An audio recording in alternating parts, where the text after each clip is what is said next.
one of the commitments I made to my staff was, hey, as long as you're committed to learning, you will have a job. We will do things to ensure that you have a job. We'll continue your training. We'll pay for some of your training. We'll give you opportunities. But if you're going to say, look, I'm a COBOL programmer, I'm always a COBOL programmer, the day we get rid of the last COBOL system, I don't know what a sheet cake for you. Yeah, exactly. I don't know what we're going to do with you. Right. But isn't that where we're at now? It's like, I remember we were pushing the team. We're like, hey, we're going to start using Azure, and we're going to start doing some of our SQL. We're just going to move our databases out there. And they were all like, oh, you're trying to put me out of a job. I'm like, just try it. Just try it. Mm-hmm. And you get a couple of them doing it, going, dude, this is the same and some better stuff that we can do up here. And then all of a sudden the light bulb goes on. But I feel like we're still pulling IT. It's not hey, here's some new technology, we can do this better and that kind of stuff. What do we have to do to change the culture? I'll make a comment, kind of, since I'm sitting in the middle. Part of what Doug said about automation and what Eli just mentioned about the conversation we had earlier today about staffing. Of course, you want to protect your people. You want to up-level your people.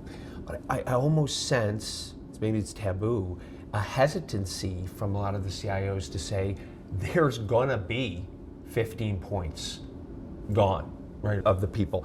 I mean, I'm not saying you have to use the Jack Welch approach from the get-go, but there has to be some more honesty, I think, at that executive level, because if you do automate correctly, right, and you do build the right culture and all the things that we were talking about, there are going to folks who are going to step up.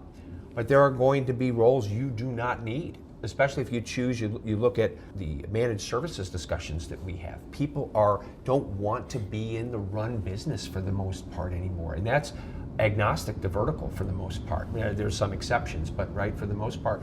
And there are folks who are and aren't going to make it. And again, I'm not trying to be harsh, but I feel that as soon as that conversation, people tuck in and go into some HR mode, and there needs to be almost a little more honesty. But every IT organization I walk into, it's like, how many open positions you got? Wow, we got 55 open positions. Right. It's like, okay, what are we talking about? Yeah. I tell this story a lot, that my team came in once, and I think it was a Google device, not the Alexa, but they put the Google device in front of me. They say, hey, say this phrase. And I'm like, okay, Google, spin me up 5 instances of blah, blah, blah, blah, blah.